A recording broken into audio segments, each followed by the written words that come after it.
Hello, Professor. This is my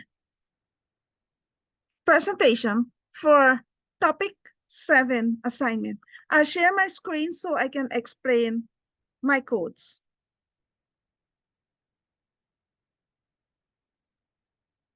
Now I share my screen, and what I have here is the data set for task 1. The data set with one or more categorical variables was found about banking with variables such as age, education, balance, housing, and loan. The dataset was loaded onto this Jupyter notebook, and ANOVA used to determine if there is a significant difference in the mean of the dependent variable across different levels of the categorical variable. The null hypothesis in this case is there's no statistically significant difference in average account balance among individuals with different marital statuses, like married, single, and divorced. And the alternative hypothesis is that there is statistically significant difference in average account balance among individuals with different marital statuses. The results of this ANOVA test here indicated that there are significant differences in the balance variable between different marital categories. The null hypothesis was rejected, indicating that there are differences and therefore further explanation to understand which specific group are different should be applied.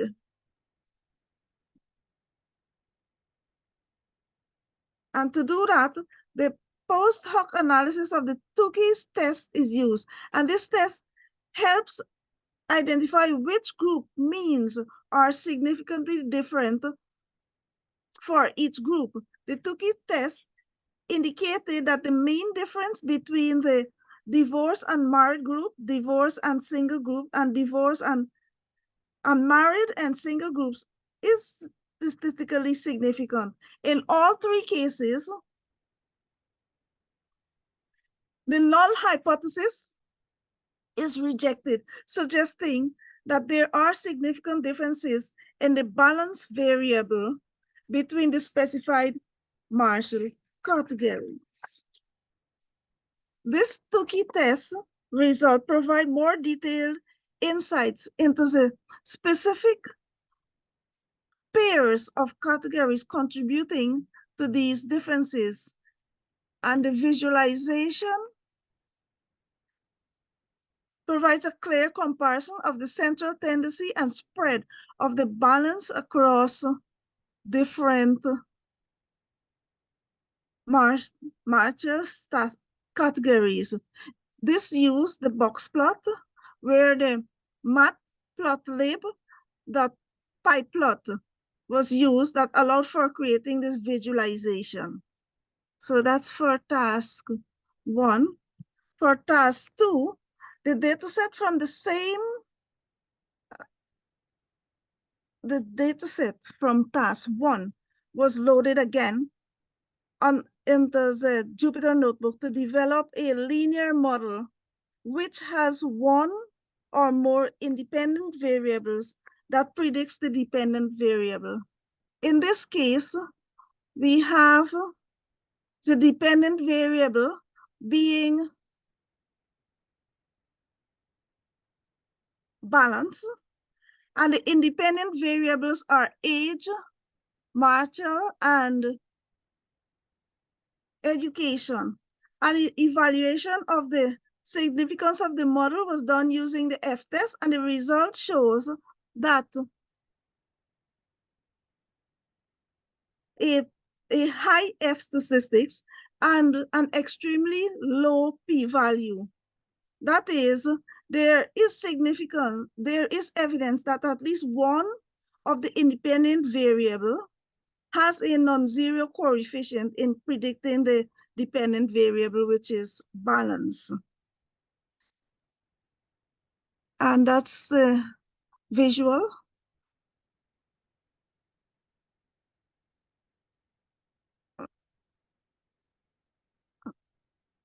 Okay, and what I have here is a heat map. And this heat map have age, the education, and the status, the marital status.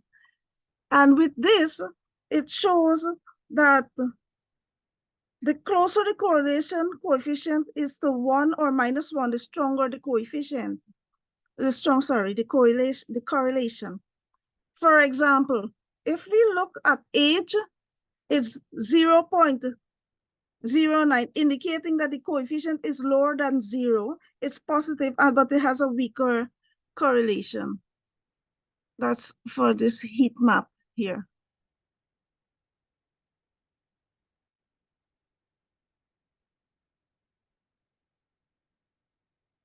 Then this is another visual that's more detailed.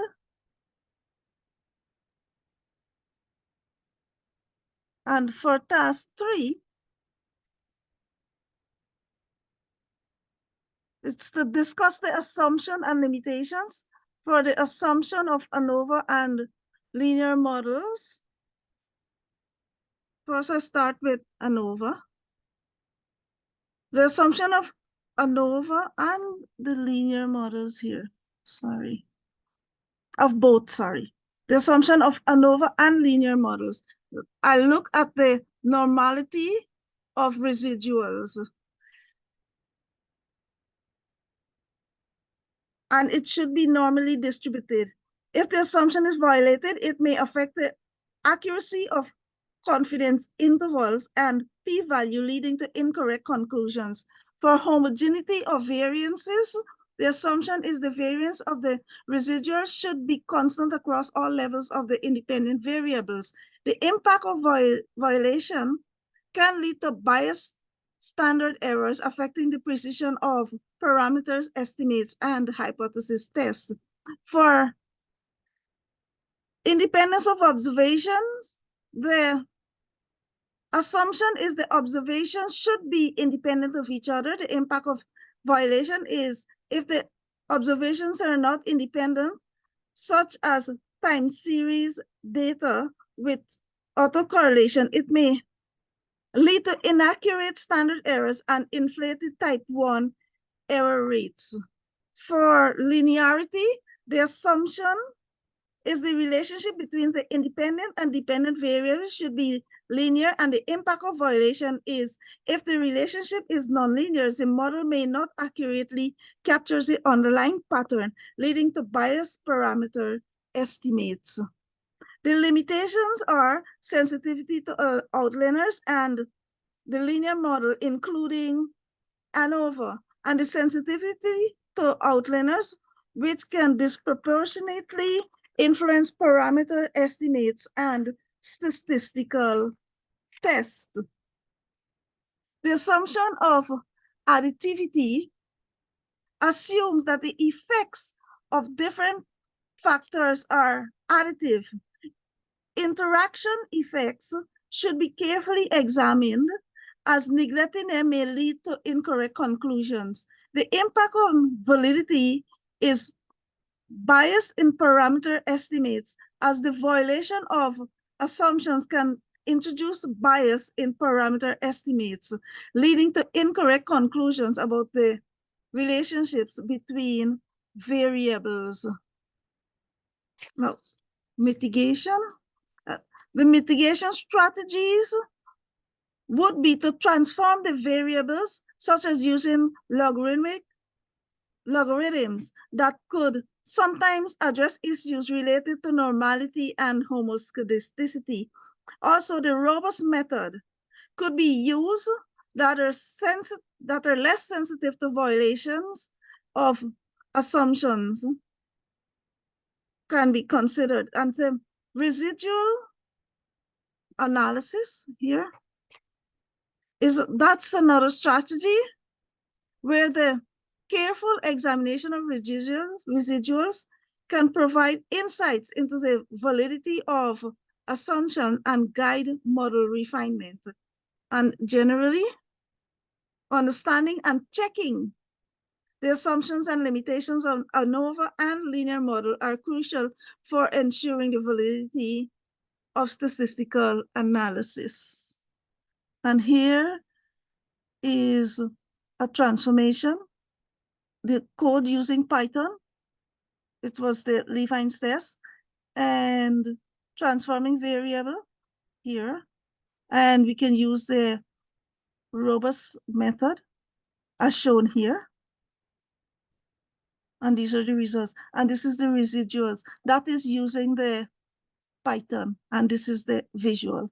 And for task 4, what I have here is a mini project was created using the same data set as in task 1 that combines ANOVA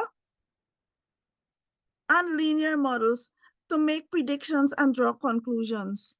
And the problem is to gain a better understanding of factors influencing the financial dynamics among individuals, contributing to a better understanding of the relationships between marital status, age, education, and account balances in the data set. The research question is there a significant difference in age based on education, marital status, and balance in the given banking data set? ANOVA, this is the ANOVA codes that I have here. And the results for the age and education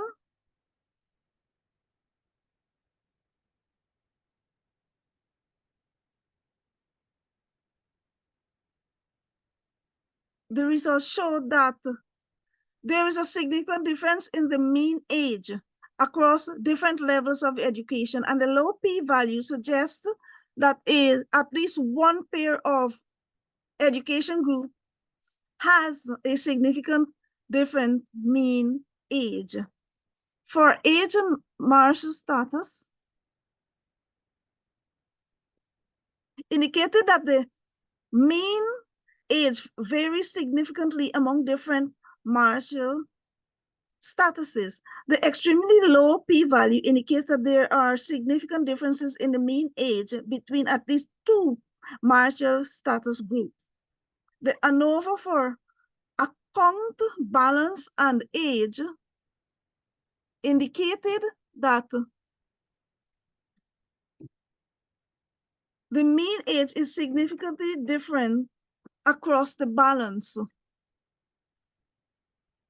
And a very low p-value suggests there are significant differences in the mean age between at least 2 balance groups. And the visualization shown here uses box plot that utilize Seaborn and matplotlib.pyplot as PRT for the presentation to enhance the visual. And these are the different values for education and age. This is marital, which is married, single, and divorced against age. Here, it's balance against age.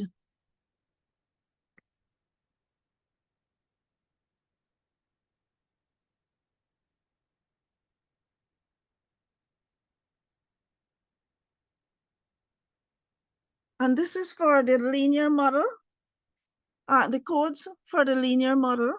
The data analysis using this linear model to address the research question for predicting balances based on education, marital status, duration, and age. That's using linear regression here. And for education, that's here.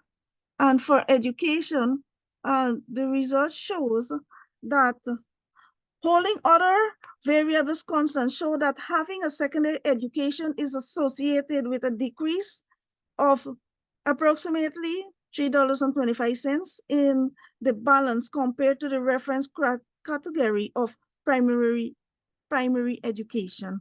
For tertiary education, holding other variables constant, having a tertiary education is associated with an increase of approximately $613.34 in the balance compared to the reference category of a primary education.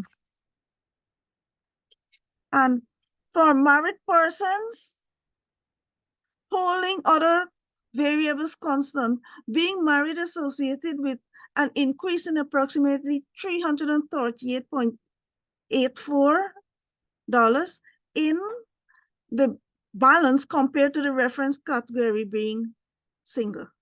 And for single persons, holding other variables constant, being single is associated with an increase of about $463.82 in the balance compared to the reference category of being married.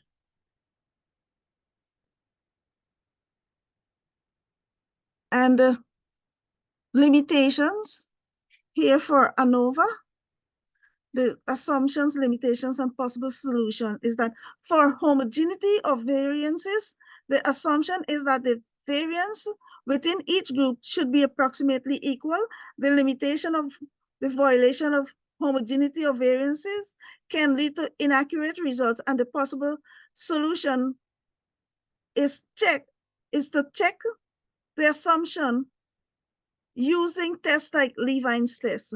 If violated, consider using Welch's ANOVA, which is robust to unequal variances. The next is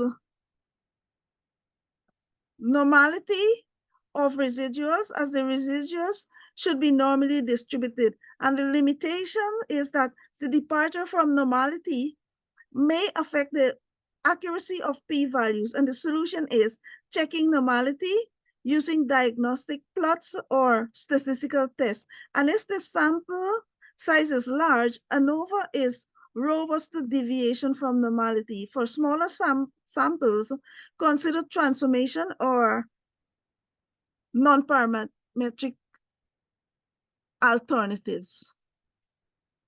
For independence of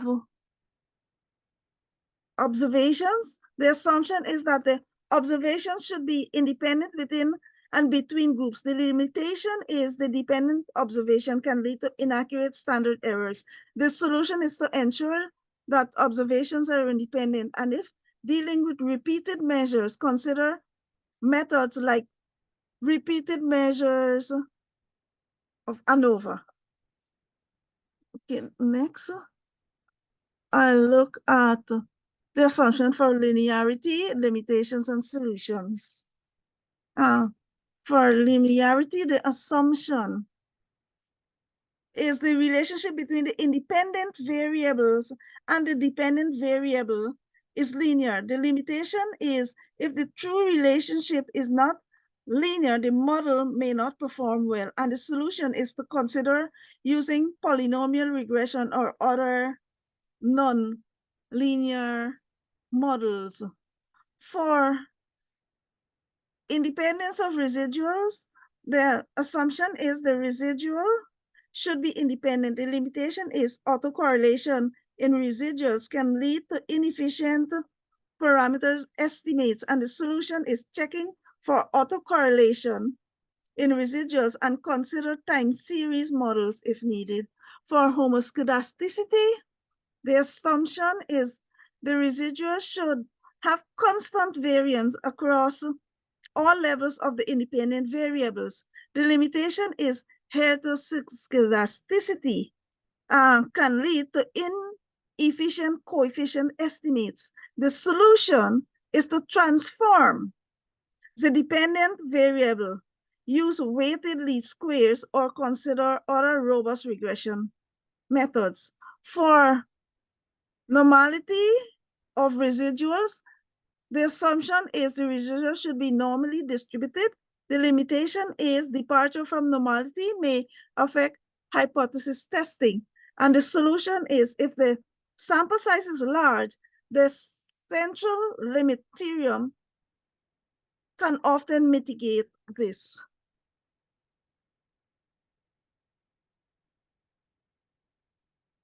The findings and explanation of these, this is the conclusion of and the summary. For age differences across education levels, the findings for the ANOVA test indicates a significant difference in age based on education levels. The implication is that education appears to be associated with variation in age, and further investigation into specific age differences between education groups could provide insights into demographic patterns. For age difference across martial status, the finding shows a significant difference in age based on martial status. The implication is the martial status may influence age differences, suggesting potential demographic or life stage variation. For age differences across balance, for balance groups, the finding reveals a significant difference in age across balance groups. And the implication is that differences in age across balance groups suggest that individuals with different balance levels may have distinct age profiles, and further analysis could uncover relationships between age, financial behavior, and account balances. The findings for linear regression here is that when predicting the balance based on education, martial status, duration, and age, the linear regression model provides insights into the relationship between predictor variables and the response variable, which is balance. The implication is that education, martial status, duration, and age collectively contribute to predicting account balance. And the coefficient of the model highlights the magnitude and direction of each variable's impact. Overall, the research findings suggest that age differences may vary significantly based on education level, martial status, and balance groups in the banking dataset. These demographic factors may play a role in shaping financial behaviors and account balances, while linear regression gives a clear understanding of the linear relationship. The random forest model offers flexibility in capturing non-linear patterns. And that is my presentation. Now I stop sharing the screen, and thank you. That was my presentation.